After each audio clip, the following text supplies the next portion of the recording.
সপ্তাহে ৩ দিন চুলে তেল দিচ্ছি, চুলে এত প্যাক লাগাচ্ছি, এত ট্রিটমেন্ট করছি, তবুও আমার চুল পড়া কমছে না, চুলের রাফনেস যাচ্ছে না, চুলের যত সমস্যা আছে কিছুই ভালো হচ্ছে না। তাহলে কি করব? আজকের ভিডিওটা শুধুমাত্র তাদের জন্য যারা চুলের পোরোসিটি সম্পর্কে জানেন না, চুলের ধরন সম্পর্কে জানেন না এবং সেই অনুযায়ী তেল নির্বাচন করছেন না। সো আজকের ভিডিওটা স্কিপ না করে পুরোটা দেখার জন্য অনুরোধ করছি। যদি আপনাদের চুলের সমস্যা থাকে তবে আপনারা এই ভিডিও থেকে তো অবশ্যই বেনিফিট পাবেন। মেইন কথা হচ্ছে আপনাদের চুলের ধরন অনুযায়ী তেল নির্বাচন করতে হবে। এটার জন্য অবশ্যই আপনাকে আপনার চুলের পরিস্থিতি সম্পর্কে জানতে হবে। এই বিষয়ে আপনাদের কাছে পূর্ণাঙ্গ একটা ধারণা দিব। চুলের পোরোসিটি হচ্ছে ৩ প্রকার। একটা হচ্ছে লো পোরোসিটি, একটা হচ্ছে হাই পোরোসিটি, আর একটা হচ্ছে মিডিয়াম পোরোসিটি। এখন এই ৩টার মধ্যে আপনার চুল কোনটা, এটা আপনাদেরকে বাছাই করতে হবে। এর জন্য আমরা কি করব, ১ গ্লাস পানি নিব। খুবই ইজি একটা টেস্ট এটা। ১ গ্লাস পানি নিব।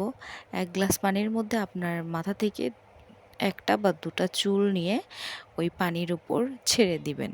দিয়ে ৩-৪ মিনিট বা ধরেন ৫-৬ মিনিট আপনি ওয়েট করতে পারেন। দেন আপনি দেখবেন যে আপনার চুলটা কি ভেসে আছে, আপনার চুলের অবস্থানটা আসলে কোথায়। আপনার চুল কি একবারে উপরে আছে, নাকি মাঝামাঝি অবস্থায় আছে, নাকি নিচে একদম পড়ে গেছে, এটা আপনাকে নির্বাচন করতে হবে।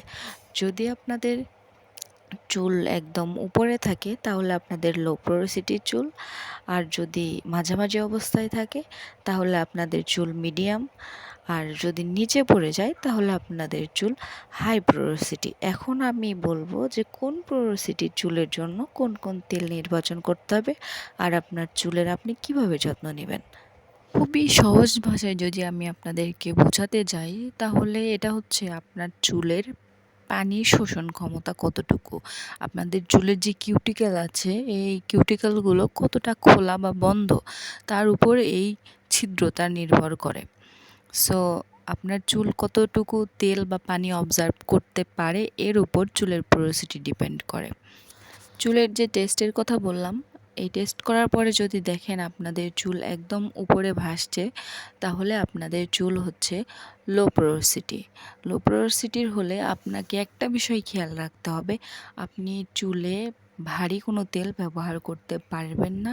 কারণ যাদের লো পোরোসিটির চুল তাদের চুলের ছিদ্র খুবই কম বা বন্ধ বলা চলে।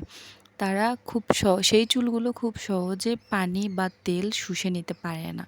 সো আমরা নারিকেল তেল, ক্যাস্টর অয়েল এই টাইপ ভারী কোনো তেল চুলে ব্যবহার করতে পারবো না।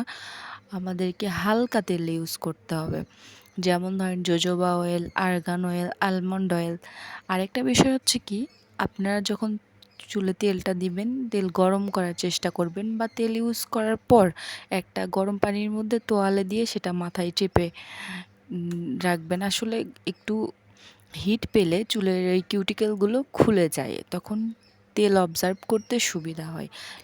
এইবার বলি নর্মাল পোরোসিটি, যাদের চুল গ্লাসের মাঝামাঝি অবস্থায় আছে, মানে একটা গ্লাসে যে পানিতে চুল রাখার কথা বললাম, আপনাদের চুল যদি মাঝামাঝি অবস্থায় থাকে তাহলে আপনাদের নর্মাল পোরোসিটির হেয়ার। আপনারা এটাতে কি করবেন, আপনারা খুব লাকি, আপনাদের তেমন কিছু করতে হবে না। এটার জন্য খুব বেশি যত্নের প্রয়োজন হয় না, আপনারা যে কোনো কিছু ইউজ করতে পারবেন। এবার আসি সব থেকে ইম্পর্টেন্ট যে বিষয়, সেটা হচ্ছে হাই পোরোসিটির চুল।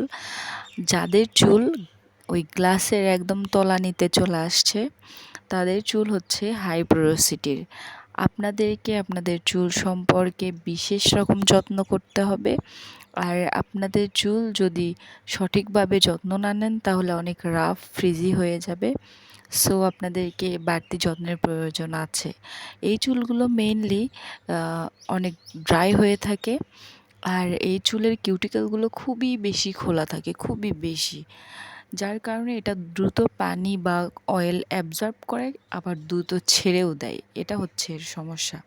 এটা যেমন পানি শোষণ করবে ঠিক তেমনি আবার ছেড়েও দিবে। সো আপনাদের বাড়তি কন্ডিশনিংয়ের খুবই জরুরি দরকার। আপনারা যদি শ্যাম্পু করেন চুলে, বাড়তি কন্ডিশনার দিতে হবে।